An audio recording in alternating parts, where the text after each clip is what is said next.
Mapagpalang araw po sa inyong lahat. Ngayon po ay araw ng Huwebes, ika-16 ng Abril. Pakinggan po natin ngayon ang mabuting balita ng Panginoon. Pagbasa mula sa mga gawa ng mga apostol. Noong mga araw na iyon, ang mga apostol ay siniyasat ng pinakapunong saserdote. Mahigpit naming ipinagbawal sa inyo ang pangangaral sa pangalan ng Jesus na iyan, wika niya. Ngunit tingnan ninyo ang inyong ginawa. Laganap na sa Jerusalem ang inyong aral, at ibig pa ninyo kaming panagutin sa pagkamatay ng taong iyan. Ngunit sumagot si Pedro at ang ibang mga apostol, ang Diyos ang dapat naming sundin, hindi ang tao. Ang Diyos ng ating mga ninuno ang muling bumuhay kay Jesus na pinatay ninyo nang inyong ipabitay sa krus. Iniakyat siya ng Diyos sa kanyang kanan bilang tagapanguna at tagapagligtas upang bigyan ng pagkakataon ang mga Israelita na magsisit tumalikod sa kanilang mga kasalanan at sa gayon sila'y patawarin. Saksi kami sa mga bagay na ito, kami at ang Espiritu Santo na ipinagkaloob ng Diyos sa mga tumatalima sa Kanya. Nangngit-ngit sa galit ang mga bumubuo ng Sanhedrin nang marinig ito at ibig nilang ipapatay ang mga apostol. Ang salita ng Diyos. Salamat sa Diyos. Salmong tugunan. Dukhang sa Diyos tumatawag, ay kanyang inililigtas.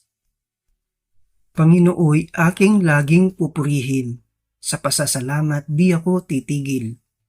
Ang galing ng poon hanaping masikap, yaong nagtiwala sa kanya't naligtas ay may tuturing na taong mapalad. Dukhang sa Diyos tumatawag ay kanyang inililigtas. Nililipol niya yaong masasama hanggang sa mapawi sa isip ng madla. Agad dinirinig daing ng matuwid. Inililigtas sila sa mga panganib. Dukhang sa Diyos tumatawag ay kanyang inililigtas. Tumutulong siya sa nasisipayo, ang walang pag-asa'y hindi binibigo. Ang taong matuwid, masunurin man, sa tulong poon agad maiibsan. Dukhang sa Diyos tumatawag ay kanyang inililigtas. Aleluya, aleluya. Mapalad at maligaya ang sumasampalataya sa di nakita ng mata. Aleluya, aleluya.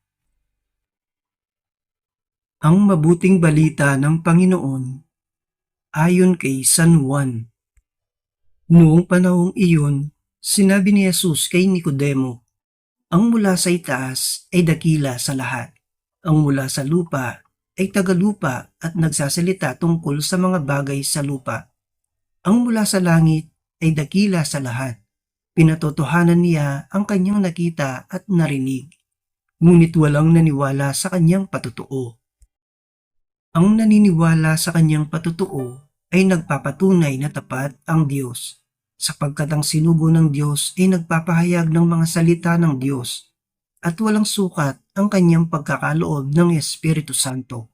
Minamahal ng Ama ang anak, at ibinigay sa kanya ang kapamahalaan ng lahat ng bagay. Ang nananalig sa anak ay may buhay na walang hanggan, ngunit ang hindi tumatalima sa anak, hindi nagkakaroon ng buhay, mananatili sa kanya ang poot ng Diyos. Ang mabuting balita ng Panginoon. Pinupuri ka namin, Panginoong Hesukristo.